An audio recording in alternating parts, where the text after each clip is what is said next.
Enoch Soames. Por Max Beerbohm. Cuando el señor Olbrook Jackson dio al mundo un libro sobre la literatura del 90, busqué ansiosamente en el índice el nombre de Soames, Enoch. Temía que no estuviese. Y no estaba. Sin embargo, figuraban todos los demás.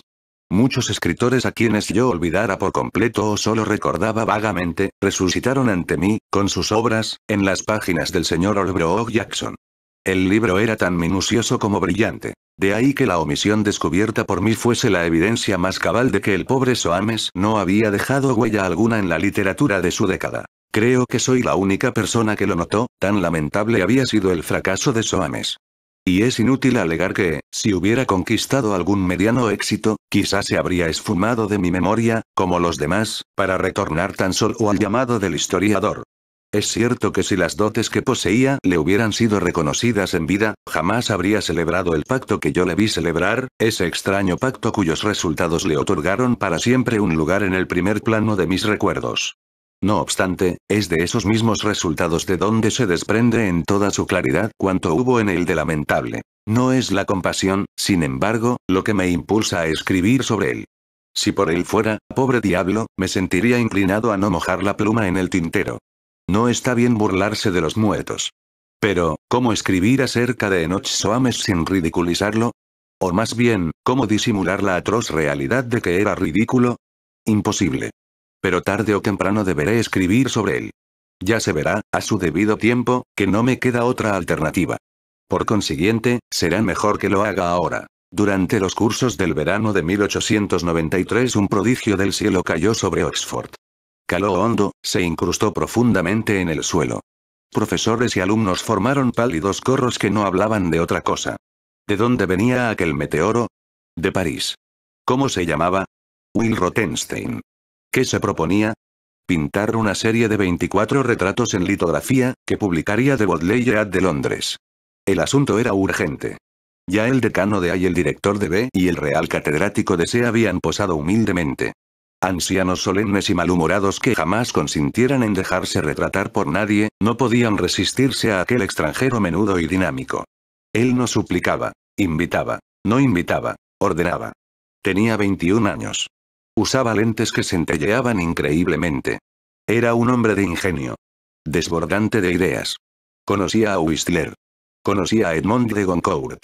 Conocía a todo el mundo en París. Los conocía a todos de memoria. Era París en Oxford. Se murmuraba que apenas despachara su selección de profesores, incluiría a unos pocos alumnos de los últimos cursos. Y me sentí pleno de orgullo el día en que yo fui incluido. La simpatía que me inspiraba Rothenstein no era menor que el miedo que me infundía. Sin embargo, nació entre nosotros una amistad que a medida que transcurrieron los años se hizo cada vez más cálida y más valiosa para mí. Al término del curso, Rothenstein se estableció o más bien irrumpió meteóricamente en Londres.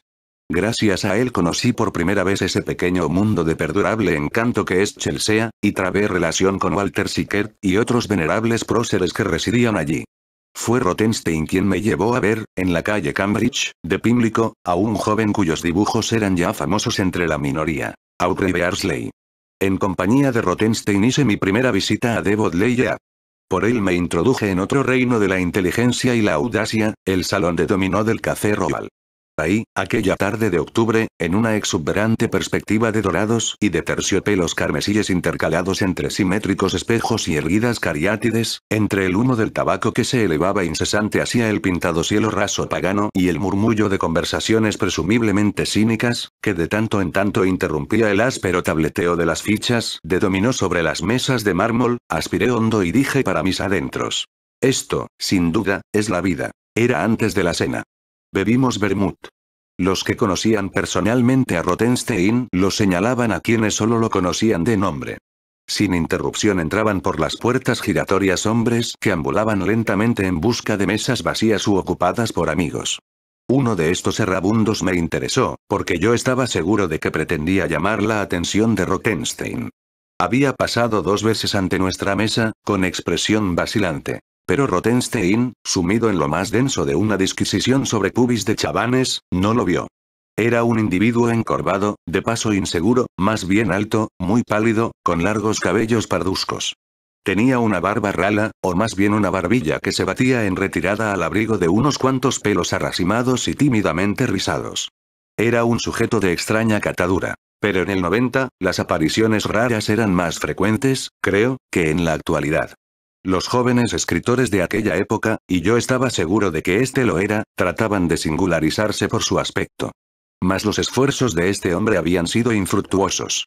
Usaba un sombrero negro, blando, de corte clerical, pero de intención bohemia, y una capa impermeable de color gris que, acaso porque era impermeable, no llegaba a ser romántica. Arribé a la conclusión de que borroso era le mot juste para él. Yo había hecho mis primeras armas en la literatura y buscaba siempre fervorosamente le mot juste, ese santo grial de la época. El hombre borroso se acercaba nuevamente a nuestra mesa, y esta vez resolvió detenerse.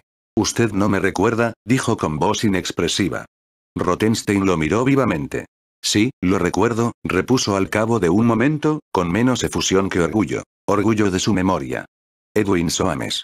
«Enoch Soames», dijo Enoch. «Enoch Soames», repitió Rothenstein, dando a entender por el tono de su voz que ya era bastante haber acertado con el apellido. «Nos encontramos 2 o 3 veces en París, cuando vivía usted allí. En el Café Groche. Y una vez yo fui a su estudio». «Oh, sí. Lamenté haber estado ausente». «¿Ausente?»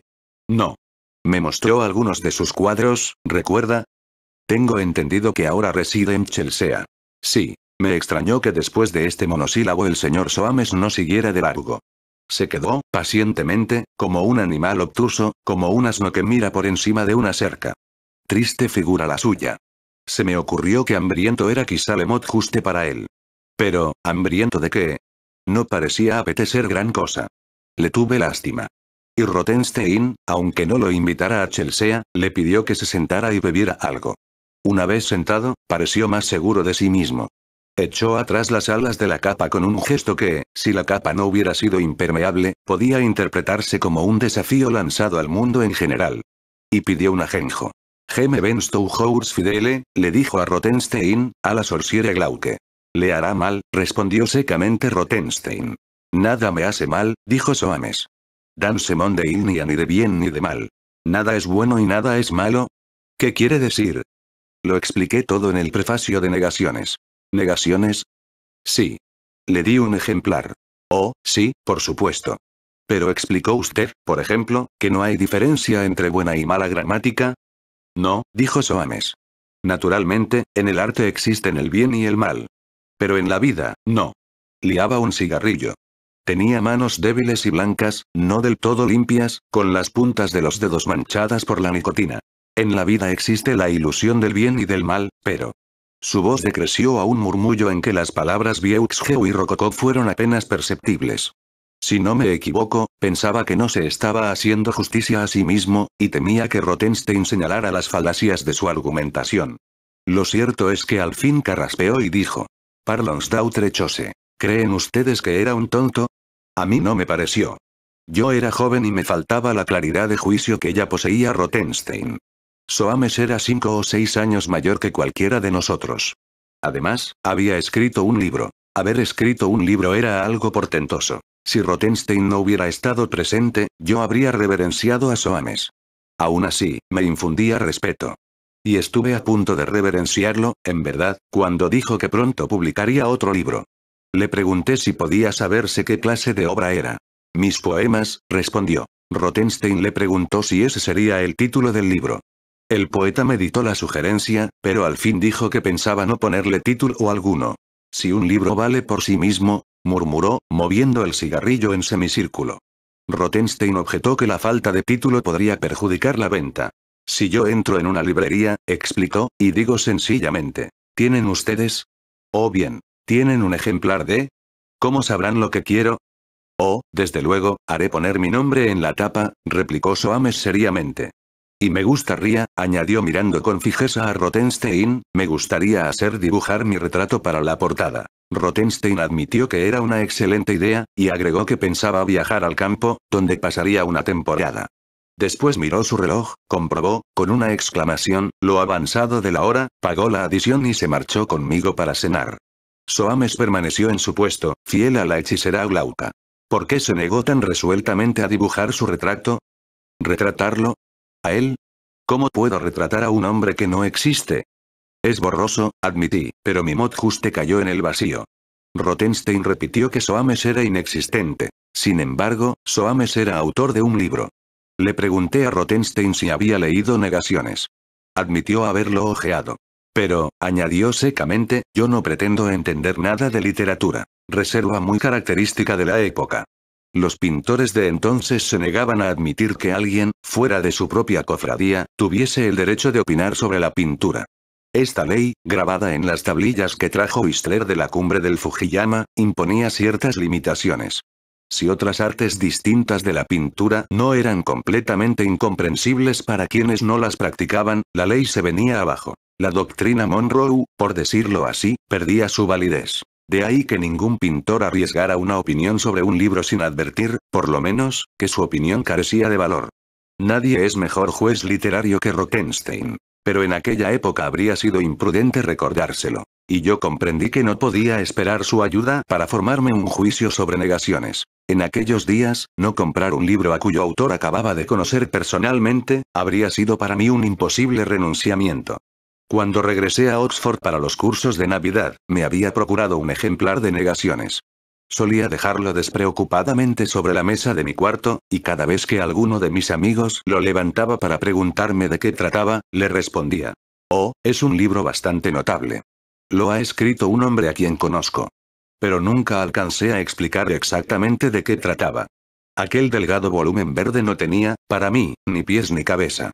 En el prefacio no hallé clave alguna para interpretar el exiguo laberinto del texto, y en ese laberinto, nada que explicara el prefacio. Inclínate hacia la vida. Inclínate, muy cerca, más cerca. La vida es tela, y en ella ni trama ni urdimbre se encuentran, sino solamente la tela.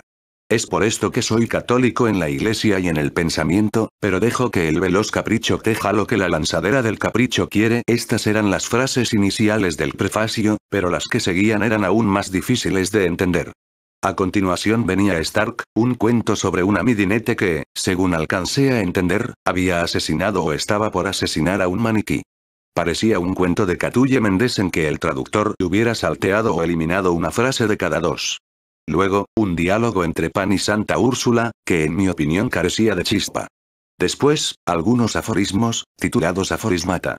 En conjunto, a decir verdad, había una gran variedad de formas. Y esas formas habían sido trabajadas con mucho cuidado.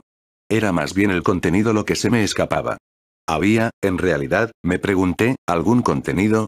Ahora sí pensé. Supón que Enoch Soames sea un necio. Pero enseguida nació una hipótesis contraria. Tal vez lo fuese yo. Opté por darle a Soames el beneficio de la duda. Yo había leído la Presmythium Faune sin extraerle una pizca de significado. Y sin embargo Mallarmé, por supuesto, era un maestro. ¿Cómo sabía yo que Soames no era otro?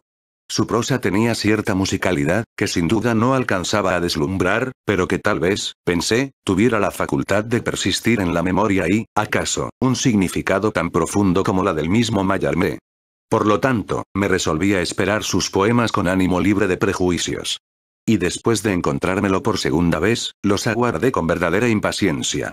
Esto sucedió una tarde de enero. Al entrar en el salón de dominó, pasé junto a una mesa ante la cual estaba sentado un hombre pálido, con un libro abierto. Alzó la vista, y yo lo miré por encima del hombro, con la vaga sensación de que debía haberlo reconocido. Me volví para saludarlo. Después de cambiar unas palabras, dije echando un vistazo al libro abierto: «Veo que lo he interrumpido». Y estaba por seguir mi camino, pero Soames respondió con su voz inexpresiva: «Prefiero ser interrumpido». Me indicó con un gesto que me sentara, y yo obedecí. Le pregunté si a menudo leía en ese lugar. «Sí. Esta clase de cosas las leo aquí», respondió, señalando el título del libro. «Poemas de Shelley. ¿Es algo que usted realmente iba a decir admira?». Pero cautelosamente dejé la frase inconclusa y enseguida me alegré, porque él dijo con inusitado énfasis: «Es algo de segunda categoría». Yo había leído poco de Shelley, pero murmuré: «Desde luego. Es muy desigual. Yo diría que lo malo es justamente su igualdad. Una igualdad mortal, por eso lo leo aquí. El ruido de este lugar quiebra el ritmo. Aquí es tolerable». Soames alzó el libro y lo hojeó. Se echó a reír.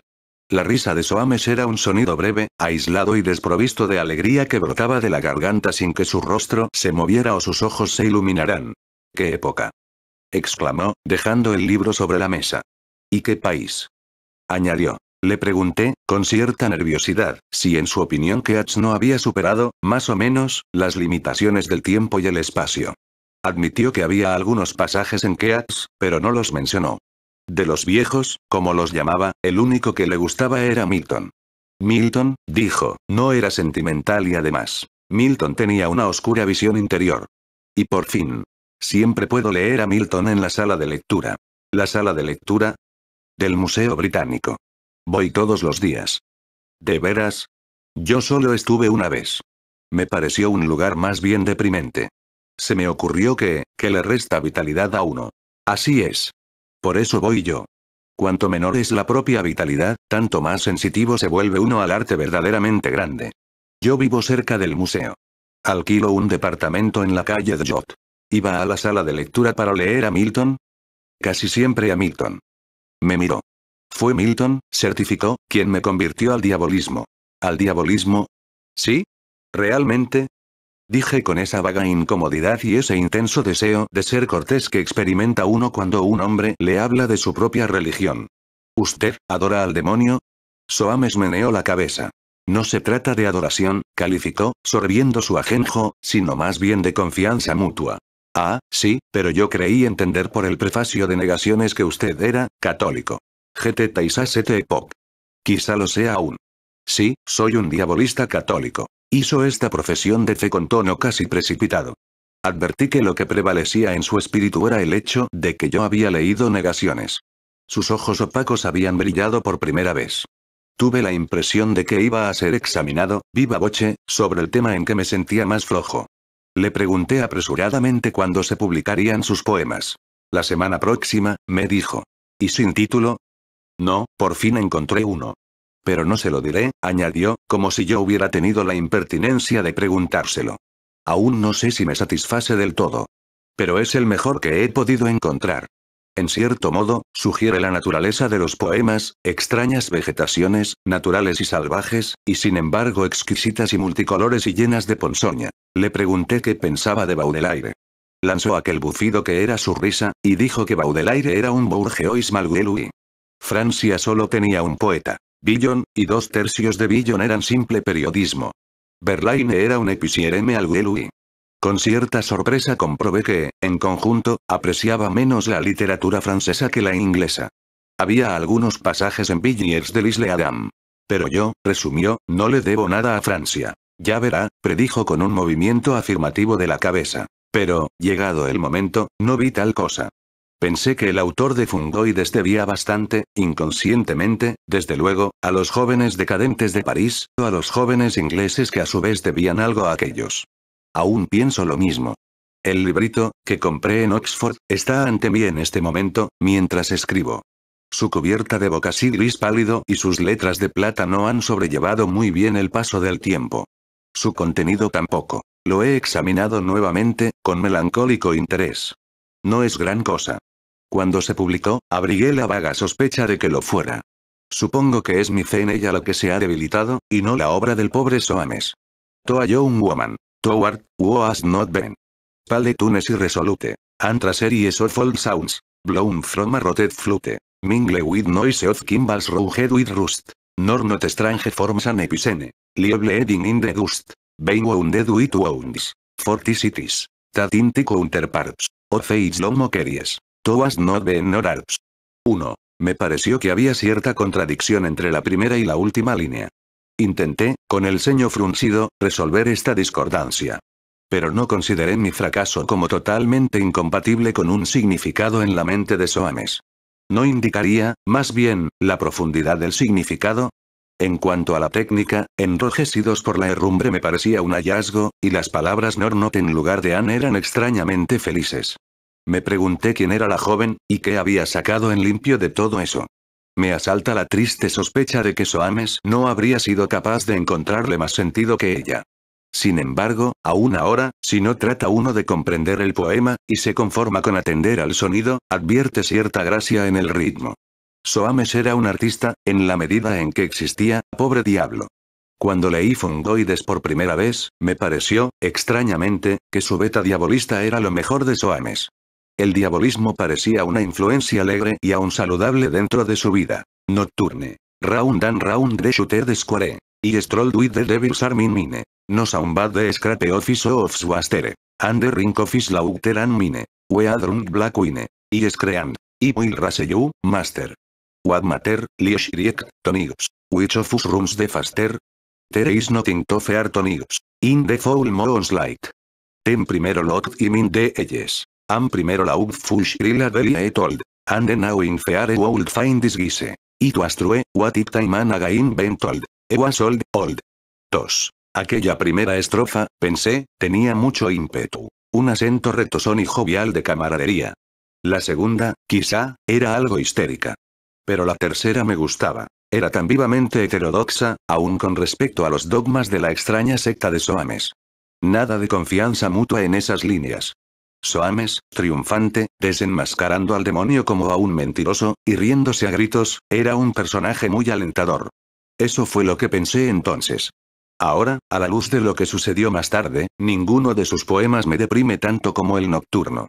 Busqué los comentarios de los periódicos metropolitanos. Se dividían en dos clases, los que decían muy poco, y los que no decían nada. La segunda era mucho más numerosa, y los términos en que se expresaba la primera eran fríos. A tal punto que el mejor elogio que pudo presentar el editor de Soames en sus anuncios publicitarios era este: un acento de modernismo desde el principio hasta el fin, un ritmo ágil. Preston Telegraph. Yo abrigaba la esperanza de poder felicitar al poeta, cuando lo viese, por haber conmovido el ambiente, pues se me ocurría que no estaba tan seguro de su grandeza intrínseca como aparentaba.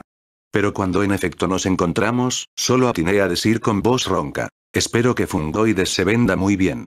Me miró a través de su vaso de ajenjo y me preguntó si había comprado un ejemplar. Según su editor, solo se habían vendido 3. Me reí, como si fuese una broma. No creerá que me importa, ¿verdad? Dijo con algo parecido a un gruñido. Desestimé la idea. Añadió que no era un comerciante. Dije humildemente que yo tampoco, y murmuré que un artista que daba al mundo cosas realmente nuevas y grandes, siempre debía esperar mucho tiempo a que se le tributara el debido reconocimiento. Contestó que ese reconocimiento no le importaba un show. Y yo admití que el acto de la creación era su propia recompensa.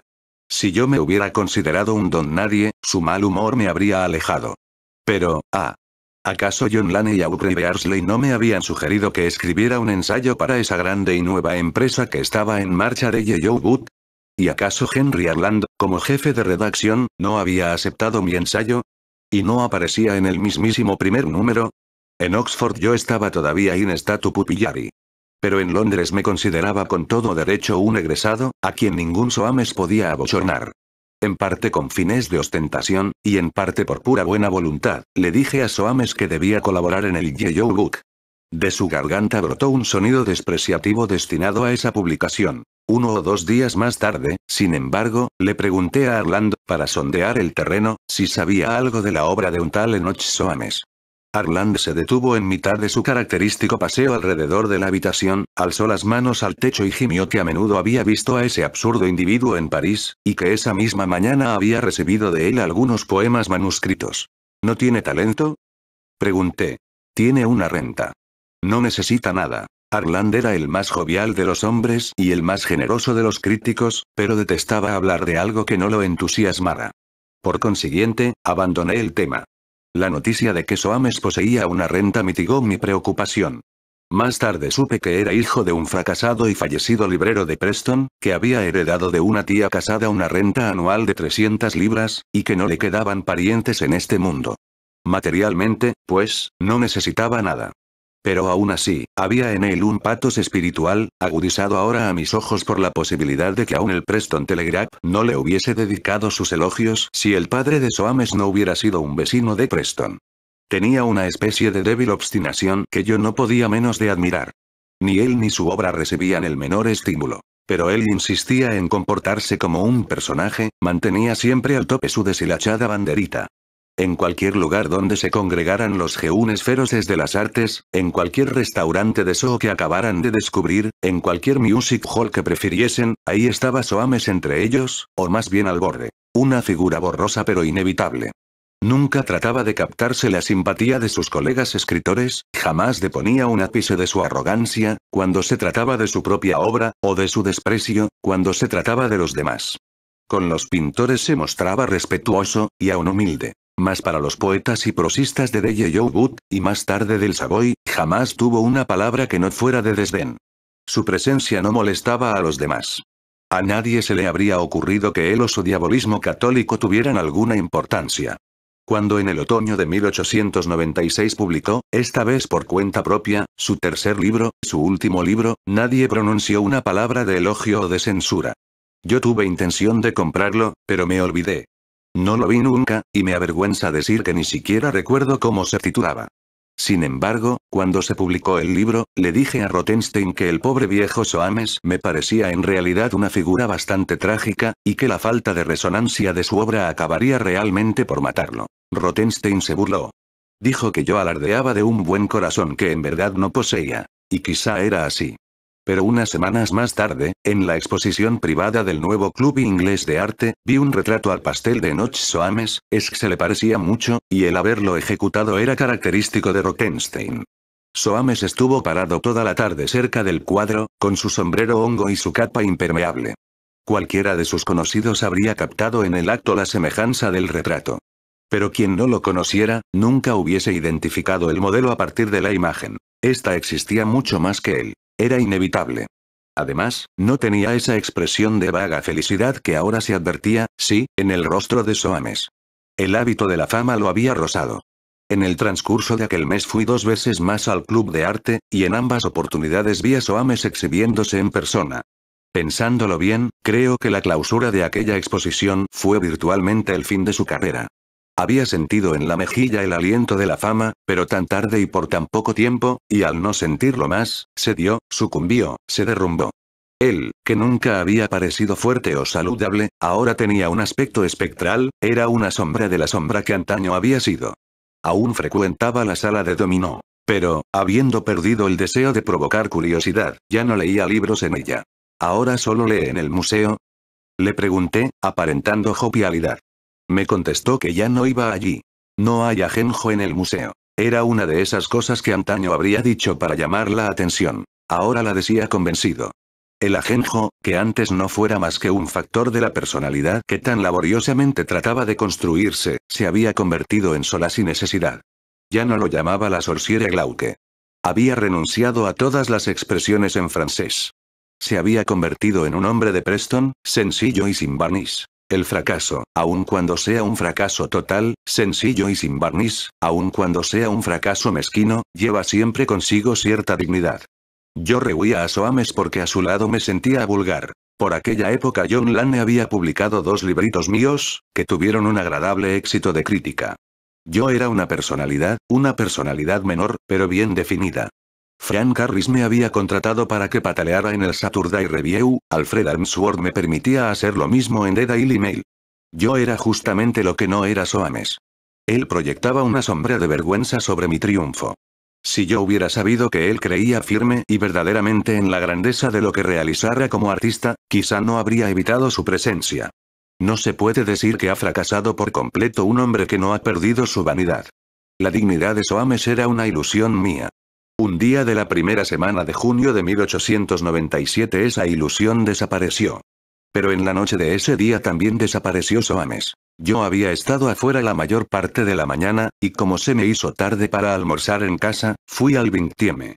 Este pequeño local, cuyo nombre completo era Restaurant du Vingtieme Siècle, había sido descubierto por los escritores y poetas en 1896, pero más tarde fue abandonado, o poco menos, en beneficio de algún hallazgo posterior. Creo que no subsistió lo bastante para justificar su nombre. Mas por ese entonces estaba aún en Greek Street, a pocos pasos de Soho Square, y casi enfrente de esa casa donde en los primeros años del siglo una chiquilla, y junto con ella un muchacho llamado de Kinsey, pernoctaban hambrientos en la oscuridad, entre el polvo y las ratas y viejos pergaminos legales. El Vingtieme no era más que un saloncito blanqueado, que por un extremo daba a la calle y por otro a la cocina. El propietario y cocinero era un francés, a quien llamábamos Monsieur Vingtieme. Las camareras eran sus dos hijas, Rose y Berthe. Y la comida, en verdad, era buena. Las mesas eran tan angostas y estaban tan juntas que cabían en número de 12, 6 de cada pared. Cuando entré, solo las dos más próximas a la puerta estaban ocupadas. Una, por un hombre alto, llamativo, más bien mefistofélico, a quien yo solía ver de tanto en tanto en el salón de dominó y en otros lugares. En la otra estaba Soames. En aquel soleado recinto, formaban un extraño contraste. Soames, demacrado, con aquel sombrero y aquella capa que jamás le viera quitarse, y este otro, este hombre intensamente vital, ante cuya presencia volvía a preguntarme, con más insistencia que nunca, si era un mercader de diamantes, un ilusionista o el jefe de una agencia de detectives privados. Estoy seguro de que Soames no deseaba mi compañía. Sin embargo, le pregunté si podía acompañarlo, no hacerlo habría sido una desconsideración atroz, y me senté frente a él. Fumaba un cigarrillo. Había dejado el plato sin probar y tenía a su lado una botella semivacía de Sauternes. Callaba con cierta obstinación. Dije que Londres estaba imposible, con los preparativos del jubileo, a decir verdad, me gustaban. Manifesté mi deseo de marcharme inmediatamente, hasta que todo aquello terminara. En vano traté de ponerme a tono con su melancolía. Él no parecía oírme ni verme. Pensé que su comportamiento me ridiculizaba a los ojos del otro parroquiano. El pasillo entre las dos hileras de mesas del Vingtieme tenía apenas 2 pies de ancho, Rose y Berthe, al servir, se rozaban siempre, riñendo en voz baja, y cualquiera que estuviera sentado a la mesa contigua compartía prácticamente la que uno ocupaba. Pensé que mi fracasada tentativa de interesar a Soames divertía a mi vecino, y como no podía explicarle que mi insistencia era simplemente un acto de caridad, guardé silencio. Podía verlo perfectamente sin necesidad de volver la cabeza. Abrigué la esperanza de que mi aspecto fuese menos vulgar que el suyo, en contraste con el de Soames. Yo estaba seguro de que no era inglés. Pero, ¿cuál era realmente su nacionalidad? Aunque tenía el cabello, negro como el azabache, cortado en broche, no me pareció francés. A Berthe, que lo atendía, le hablaba en francés con soltura, pero sin el acento y los coloquialismos nativos. Supuse que era su primera visita al Vingtieme, pero Berthe lo atendía sin formalidades. Él no le había causado buena impresión. Sus ojos eran atrayentes, pero, como las mesas del Vingtieme, demasiado angostos y juntos. Tenía una nariz de ave de rapiña, y las guías del bigote, que se prolongaban a ambos lados de las fosas nasales, le estereotipaban la sonrisa. Decididamente, era siniestro. Y el chaleco escarlata, tan fuera de temporada en el mes de junio, que le ceñía ajustadamente el pecho amplio, intensificaba la sensación de incomodidad que me producía su presencia. Ese chaleco no solo era inadecuado por el calor. Era, no sé por qué, inadecuado en sí mismo. No se habría justificado en una mañana de Navidad. Habría sido una nota discordante la noche del estreno de Hernani. Yo estaba tratando de explicarme lo que había en él de incongruente, cuando Soames, repentino y extraño, quebró el silencio. Dentro de 100 años. Murmuró, como si estuviera en trance. No estaremos aquí, repuse, pronta y fatuamente. Nosotros no estaremos. No, zumbó, pero el museo estará en el mismo lugar donde ahora está. Y la sala de lectura, en el mismo lugar de ahora. Y la gente irá a leer. Aspiró bruscamente el humo, y un espasmo de auténtico dolor le deformó el rostro. Me pregunté qué encadenamiento de ideas había estado siguiendo el pobre Soames. Pero él no aclaró mis dudas cuando dijo, después de una larga pausa. ¿Usted cree que no me ha importado? ¿Que no le ha importado qué, Soames? El olvido. El fracaso. El fracaso. Dije calurosamente. El fracaso. Repetí vagamente. El olvido, sí, quizá. Pero eso es algo completamente distinto. Desde luego, usted no ha sido apreciado. Pero, ¿qué importa? Cualquier artista que da, lo que yo quería decir era esto. Cualquier artista que da al mundo cosas nuevas y grandes, siempre debe esperar mucho tiempo a que se le tribute el debido reconocimiento. Pero el halago se negaba a salir. A la vista de aquella congoja, una congoja tan genuina y desembosada, mis labios no querían pronunciar las palabras. Y entonces, fue él quien las dijo por mí. Me sonrojé. Eso es lo que usted iba a decir, ¿verdad? Preguntó. ¿Cómo lo sabe? Es lo que me dijo hace 3 años, cuando se publicó Fungoides. Me sonrojé aún más innecesariamente, porque él prosiguió. Es lo único importante que le he oído decir. Y nunca lo he olvidado. Es cierto. Es una terrible verdad. Pero, ¿recuerda lo que yo le contesté? Le dije, el reconocimiento no me importa un show. Y usted me creyó. Usted ha seguido creyendo que estoy por encima de todo eso. Usted es superficial. ¿Qué puede saber de los sentimientos de un hombre como yo? ¿Usted imagina que cuando un gran artista tiene fe en sí mismo y en el veredicto de la posteridad, eso basta para hacerlo feliz? Usted nunca ha adivinado la amargura y la soledad. Su voz se quebró. Pero luego prosiguió con una fuerza que yo nunca le viera. La posteridad. ¿De qué me sirve a mí? Un muerto no sabe que la gente visita su tumba, que acuden al lugar donde nació, que le ponen placas conmemorativas, que descubren estatuas suyas. Un muerto no puede leer los libros que se escriben sobre él. Así que pasen 100 años. Piense en eso. Si yo pudiera volver a la vida entonces, unas pocas horas, si yo pudiese ir a la sala de lectura y leer. O mejor aún, si ahora, en este momento, pudiera proyectarme a ese futuro, a esa sala de lectura, nada más que por esta tarde. A cambio de eso me vendería en cuerpo y alma al demonio. Piense. Páginas y más páginas del catálogo. Soames, Enoch, interminablemente, interminables ediciones, comentarios, prolegómenos, biografías. Al llegar aquí lo interrumpió un brusco y penetrante crujido de la silla colocada ante la mesa contigua. Nuestro vecino se había levantado a medias de su asiento. Se inclinaba hacia nosotros, tratando de disculpar su intromisión. Perdonen ustedes, permítanme, dijo suavemente. Me ha sido imposible no oír. ¿Puedo tomarme esta libertad? En este pequeño restaurante Sans Façon, extendió las manos en amplio gesto, ¿puedo, como suele decirse, meter las narices? No me quedó más remedio que manifestar nuestra conformidad. Bertie había aparecido en la puerta de la cocina, creyendo que el desconocido quería la cuenta.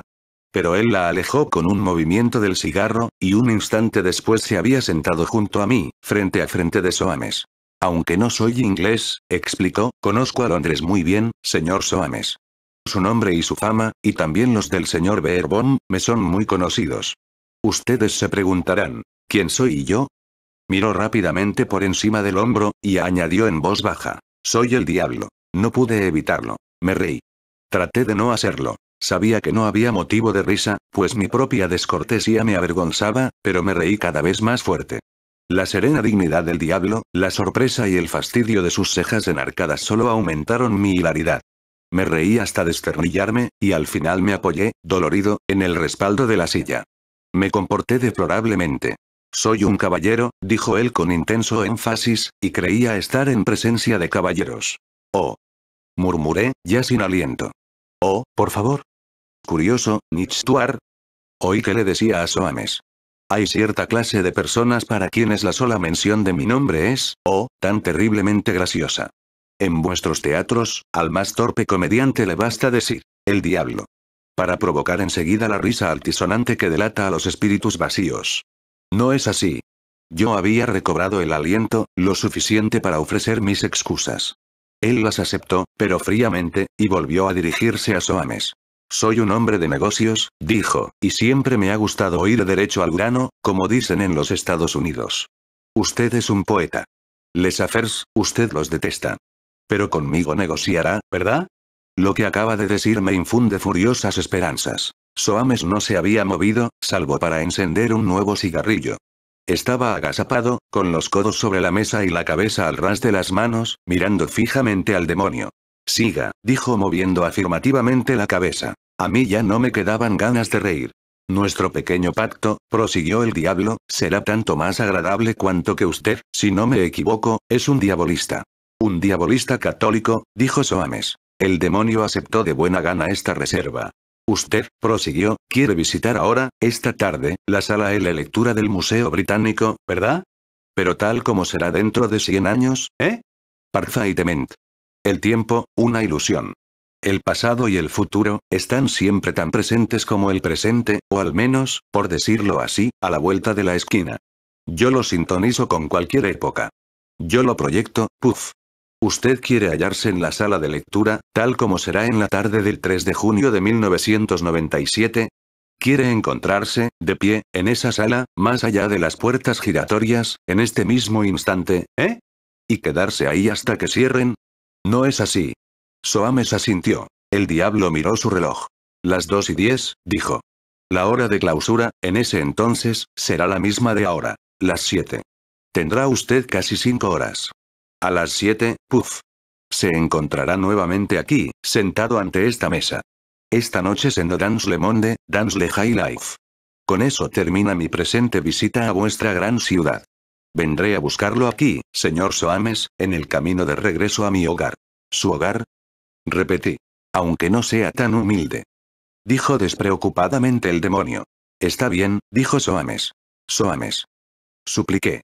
Pero a mi amigo no se le movió un músculo. El diablo estiraba la mano a través de la mesa para tocar el antebrazo de Soames. Pero interrumpió el ademán. Dentro de 100 años, como ahora, dijo sonriendo, no se permite fumar en la sala de lectura, por lo tanto será mejor que... Soames se quitó el cigarrillo de la boca y lo dejó caer en su vaso de Sauternes. Soames. Exclamé de nuevo. Usted no puede. Pero el diablo ya había estirado la mano a través de la mesa, y la dejó caer lentamente, sobre el mantel. La silla de Soames estaba vacía. Su cigarrillo flotaba, hinchado, en el vino de la copa. No quedaban más rastros de él. Durante algunos instantes el diablo dejó descansar la mano en el sitio donde la había apoyado, mirándome con el rabillo del ojo, vulgarmente triunfal. Me asaltó un escalofrío. Me dominé con esfuerzo y me levanté de la silla. Muy ingenioso, dije, condescendiente. Pero, ¿no cree usted que La máquina del tiempo es un libro delicioso? Tan original. Usted se complace en el sarcasmo, dijo el diablo, que también se había puesto de pie, pero una cosa es escribir acerca de una máquina imposible, y otra muy distinta ser una potencia sobrenatural. Sin embargo, comprendí que se sentía ofendido. Bertie se acercó al oír que nos levantábamos. Le expliqué que habían llamado al señor Soames, pero que tanto él como yo cenaríamos allí por la noche. Recién cuando salí al aire libre empecé a sentirme mareado. Solo tengo un vaguísimo recuerdo de lo que hice, de los lugares por donde ambulé bajo el sol ardiente de aquella tarde interminable.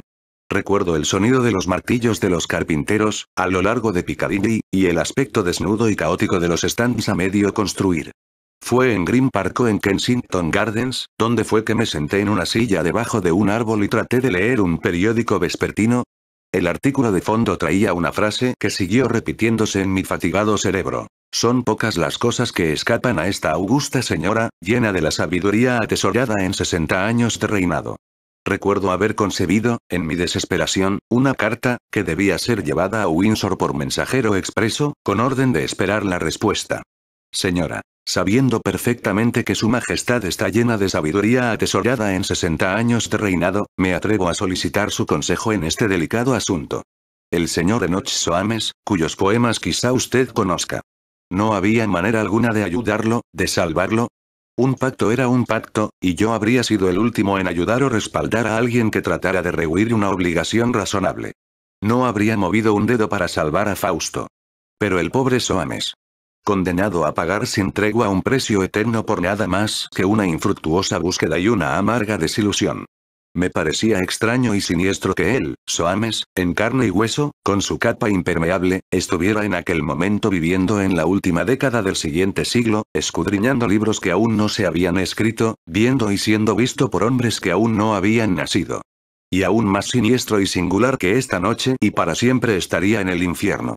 Sí, sin duda la verdad es más extraña que la ficción. Aquella tarde fue interminable.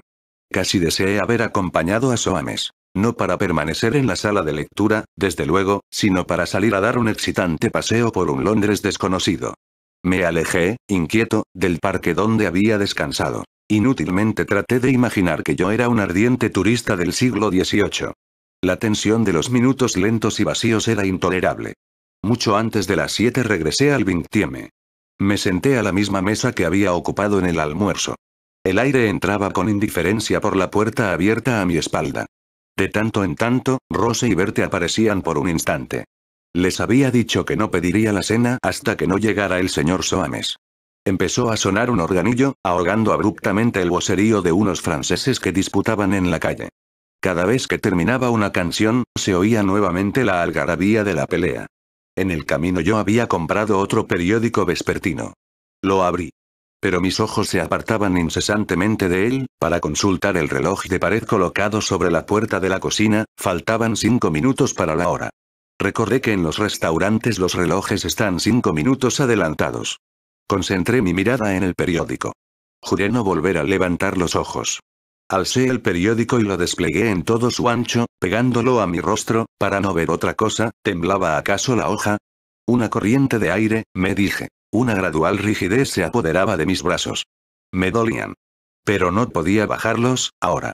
Me asaltó una sospecha, me asaltó una certeza. Y bien, ¿entonces qué? ¿Para qué otra cosa había venido? Sin embargo, seguí aferrándome enérgicamente a esa barrera del periódico. Solo el ruido de los ágiles pasos de Bertie, que venía de la cocina, me obligó a dejarlo caer y murmurar. ¿Qué cenaremos, Soames? ¿Y est souffrant, c'est pauvre monsieur Soames? Preguntó Bertie. Solo está, cansado. Le pedí que trajera vino, borgoña, y cualquier comida que estuviese lista. Soames estaba agazapado sobre la mesa, exactamente en la misma posición en que lo viera por última vez. Como si no se hubiese movido, él, que había viajado tan inconcebiblemente lejos. Una o dos veces, en el transcurso de la tarde, se me había ocurrido, por un instante, que tal vez su viaje no sería infructuoso, que acaso todos nos habíamos equivocado al juzgar la obra de Enoch Soames. Pero de su aspecto se desprendía con atroz claridad que estábamos atrozmente en lo cierto. No se desanime, balbucí. Quizá usted no eligió un plazo suficiente. Tal vez dentro de 2 o 3 siglos. Sí, respondió su voz. He pensado en eso. Y ahora, ocupémonos ahora del futuro más inmediato. ¿Dónde piensa ocultarse? ¿Qué le parece si toma el expreso de París, en Charing Cross? Tiene casi 1 hora. Pero no vaya a París. Quédese en Calais. Radíquese en Calais. Jamás se le ocurrirá ir a buscarlo a Calais. Es mi destino, dijo, pasar mis últimas horas en la tierra en compañía de un asno. Pero yo no me sentí ofendido. Y un asno traidor, añadió extrañamente, lanzando hacia mí un arrugado trozo de papel que tenía en la mano. Eché un vistazo a lo que traía escrito, una especie de jerigonza, al parecer, y lo aparté con impaciencia. Vamos, Soames. Serénese. Esto no es solo un asunto de vida o muerte.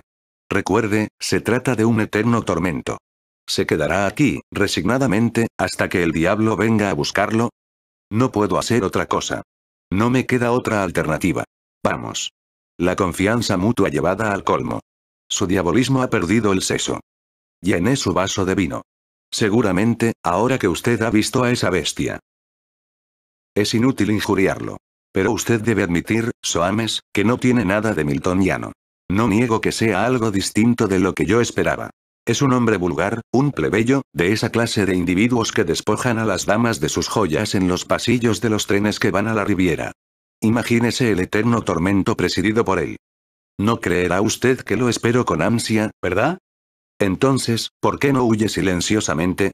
Una y otra vez llené su vaso, que él vaciaba mecánicamente. Pero el vino no encendía en su interior la más pequeña chispa de iniciativa. No comía, y yo apenas probé bocado. En el fondo de mi corazón, yo no creía que la fuga pudiera salvarlo. La persecución sería instantánea, la captura cierta. Pero todo era preferible a esta espera pasiva, humilde, miserable. Le dije a Soames que el honor de la raza humana le exigía alguna manifestación de resistencia. Preguntó qué había hecho la raza humana por él. Además, dijo, ¿no comprende que estoy en su poder? Usted lo vio tocarme, ¿verdad? Todo ha terminado. No tengo voluntad. Estoy sellado. Hice un gesto de desesperación. Él siguió repitiendo la palabra sellado. Empecé a comprender que el vino le había nublado el cerebro. No era extraño. Sin alimentarse había viajado al futuro, y aún estaba sin comer. Lo insté a que probara por lo menos un poco de pan. Era enloquecedor pensar que él, que tenía tanto que decir, quizá no dijera nada. ¿Qué le pareció todo, más allá? Pregunté. Vamos. Cuénteme sus aventuras. Serían un excelente argumento, ¿verdad? Lo siento mucho por usted, Soames, y me hago cargo de lo que le sucede. Pero, ¿qué derecho tiene a insinuar que yo lo utilizaría como argumento? El pobre se llevó las manos a la frente. No sé, dijo. Sé que he tenido algún motivo. Trataré de recordarlo. Perfecto. Trate de recordarlo todo. Coma un poco más de pan. ¿Qué aspecto tenía la sala de lectura? Más o menos el de siempre, murmuró por fin. ¿Mucha gente? Como de costumbre. ¿Cómo eran? Soames trató de visualizarlos. Eran todos muy parecidos, recordó de pronto. Mi espíritu dio un salto atroz. ¿Todos vestidos con mallas? Sí. Creo que sí. ¿Una especie de uniforme? Él asintió. ¿Con un número, quizá? ¿Un número en un gran disco metálico cosido a la manga izquierda? DKF 78910, por ejemplo. Era así. Y todos, hombres y mujeres, parecían muy bien alimentados. Muy utópicos. Con un fuerte olor a ácido fénico. Y todos completamente calvos. Mis previsiones resultaron exactas. El único punto acerca del cual Soames no estaba muy seguro era si los hombres y las mujeres eran calvos o estaban rapados. No tuve tiempo para examinarlos muy detenidamente, explicó. No, desde luego. Pero ellos sí que me miraban. Llamé mucho la atención. Al fin había llamado la atención. Creo que más bien los atemoricé. Me rehuían cuando me aproximaba. Los hombres que ocupaban el escritorio circular en el centro de la sala parecían asaltados del pánico cada vez que me acercaba para hacer alguna averiguación. ¿Qué hizo usted cuando llegó? Desde luego, se había encaminado directamente al catálogo, a los volúmenes marcados con la letra S, y se había detenido largamente ante el Smsoff, incapaz de sacarlo del estante, porque su corazón latía tan apresuradamente. Al principio, dijo, no se sintió defraudado, pensó, simplemente, que estaba en uso un nuevo sistema de clasificación. Se dirigió a la mesa central y preguntó dónde estaba el catálogo de los libros del siglo XX. Supo que aún no había más que un solo catálogo. Buscó nuevamente su nombre, contempló las 3 tirillas engomadas que había conocido también. Después fue a sentarse, y largo rato permaneció sentado. Y por fin, dijo con voz parecida al zumbido de un abejorro, consulté el Diccionario Biográfico Nacional y algunas enciclopedias, regresé a la mesa central y pregunté cuál era el mejor libro moderno sobre la literatura de fines del siglo XIX. Me dijeron que el libro del señor T. Knudton era considerado el mejor.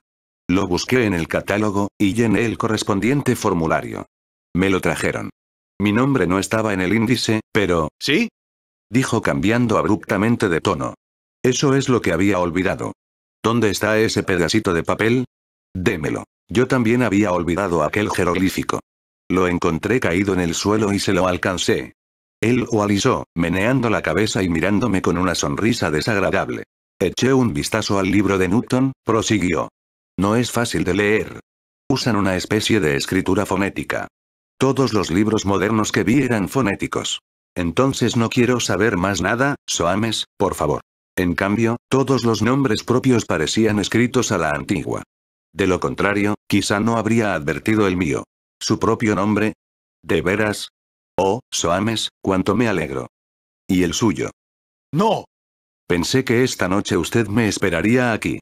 Por eso me tomé la molestia de copiar el pasaje. Léalo. Le arranqué el papel de las manos. La escritura de Soames era característicamente borrosa. Debido a esto, a mi emoción y a la ruidosa ortografía, tardé más en comprender lo que quería decir T. Knudton. El documento se halla ante mis ojos en este momento. Es extraño que las palabras que copio para ustedes el pobre Soames las haya copiado para mí dentro de 78 años. De la página 234 de Literatura Inglesa 1890-1900, por T. Knudton, publicación del Estado, 1992. Por ejemplo, un escritor de la época, llamado Max Beerbohm, que aún vivía en el siglo XX, escribió un cuento en el que retrató a un personaje imaginario llamado Enoch Soames, un poeta de tercera categoría, que se cree un gran genio y hace un pacto con el diablo para saber qué pensaría de él la posteridad. Es una sátira algo artificiosa, pero no carente de valor, en cuanto demuestra hasta qué punto se tomaban en serio los jóvenes de 1890. Ahora que la profesión literaria ha sido organizada como un departamento de servicios públicos, los escritores han encontrado su verdadero nivel y han aprendido a cumplir su deber sin pensar en el mañana. El obrero gana su salario, y eso es todo. Felizmente, los Enoch Soames no existen hoy entre nosotros cuatro. Advertí que pronunciando las palabras en alta voz, recurso que recomiendo a mis lectores, alcanzaba a comprenderlas, poco a poco. Cuanto más inteligibles se volvían, tanto más crecía mi asolamiento, mi congoja y mi horror. Era una pesadilla. Por un lado, a lo lejos, el vasto y siniestro panorama de lo que aguardaba a las infortunadas letras. Por el otro, aquí, sentado a la mesa, mirándome con una mirada que parecía quemarme, el pobre hombre a quien evidentemente, pero no Por mucho que se envileciera mi carácter en los años venideros, yo jamás sería tan bestia como para. Examiné nuevamente el manuscrito. Imaginario, pero allí estaba Soames, y no era más imaginario, ¡ay!, que yo. ¿Y la Bud, qué diablos era eso? Hasta el día de hoy no he descifrado esa palabra. Todo esto es muy desconcertante, balbucí por fin. Soames nada dijo. Pero, cruelmente, no dejó de mirarme. ¿Está usted seguro? Contemporicé, completamente seguro de que copió bien el párrafo. Completamente. Bueno, entonces es este maldito Nupton que debe de haber cometido, que cometerá, un estúpido error. Escúcheme, Soames. Usted me conoce demasiado para suponer que yo, al fin y al cabo, el nombre Max Beerbohm no es tan raro, y seguramente habrá varios Enoch Soames por ahí, o, más bien, Enoch Soames es un nombre que podría ocurrírsele a cualquiera que escribiese un cuento. Además, yo no escribo cuentos. Soy un ensayista, un observador, un cronista, admito que es una coincidencia extraordinaria. Pero usted debe comprender. Lo comprendo todo, dijo Soames quedamente. Y añadió, en un resabio de sus viejas actitudes, pero con una dignidad que yo nunca le había conocido. Parlons d'autre chose. Acepté deprisa esta sugestión. Y volví directamente al futuro inmediato. Pasé la mayor parte de aquella larga tarde en renovadas súplicas a Soames para que huyese y se refugiara en cualquier parte. Recuerdo haberle dicho, por último, que si en verdad yo estaba llamado a escribir sobre él, aquel presunto cuento podría, por lo menos, tener un epílogo feliz. Soames repitió esas 3 palabras finales con expresión de intenso desprecio. En la vida y en el arte, dijo, lo único que importa es un epílogo inevitable. Pero, insistí, fingiendo mayores esperanzas de las que en realidad abrigaba, un final que puede rehuirse, no es inevitable. Usted no es un artista, dijo con voz áspera. Y su incapacidad artística es tan irremediable que, no pudiendo imaginar algo y darle realidad, logrará que una cosa verdadera parezca inventada. Es un miserable chapucero. Maldita suerte la mía. Protesté que el miserable chapucero no era yo, no iba a ser yo, sino T.K. Newton, y sostuvimos una discusión bastante acalorada. En lo mejor de ella, me pareció de pronto que Soames admitía su error. Lo vi físicamente anonadado. Pero me pregunté por qué, y lo adiviné enseguida, con un escalofrío, por qué miraba de esa manera algo que estaba a mi espalda. El portador de aquel final inevitable llenaba el vano de la puerta. Logré girar en mi asiento y decir, con cierta despreocupación. Ah, adelante. En verdad, su absurdo aspecto de villano de melodrama apaciguaba en algo mi temor. El lustre de su sombrero ladeado y su pechera, la forma en que se retorcía el bigote, y en particular la magnificencia de su sonrisa, todo parecía atestiguar que solo estaba allí para ser burlado. De una zancada llegó a nuestra mesa. Lamento, dijo con feroz ironía, interrumpir esta pequeña reunión. No la interrumpe, la completa, le aseguré. El señor Soames y yo deseamos conversar con usted. ¿Quiere sentarse? El señor Soames no ha obtenido nada, absolutamente nada, con su viaje de esta tarde. No pretendemos insinuar que todo este negocio no ha sido más que una estafa, una vulgar estafa. Por el contrario, creemos que usted ha procedido de buena fe. Pero, desde luego, en tales circunstancias, el pacto queda rescindido. El diablo no contestó verbalmente. Se limitó a mirar a Soames y señalarle la puerta con el índice rígido. Soames se levantaba penosamente de la silla cuando yo, en un rápido y desesperado ademán, me apoderé de 2 cuchillos que descansaban sobre la mesa y puse las hojas en cruz. El diablo retrocedió abruptamente contra la mesa que tenía a su espalda, desviando el rostro y estremeciéndose. Usted no es supersticioso. Dijo con voz sibilante. Yo no, repuse sonriendo. Soames. Ordenó, como si hablara con un lacayo, pero sin volver el rostro. Enderece esos cuchillos. El señor Soames, dije enfáticamente, al tiempo que intentaba refrenar a mi amigo con un gesto imperativo, es un diabolista catódico. Pero mi pobre amigo cumplió el mandato del diablo y no el mío. Y cuando los ojos del maestro volvieron a clavarse en él, se levantó y salió arrastrando los pies. Traté de hablar. Pero fue él quien habló. Haga lo posible, fue la plegaria que me dirigió en el preciso instante en que el diablo lo sacaba bruscamente por la puerta, haga lo posible por hacerles saber que yo he existido. Un segundo después salí yo también.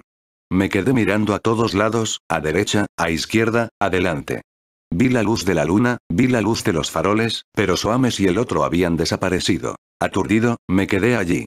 Aturdido, volví por fin al reducido local. Y supongo que pagué a Rose y Bertie mi cena y mi almuerzo, y también los de Soames. Espero que así haya sido, porque nunca volví al Victieme. Desde aquella noche no me he acercado a Greek Street.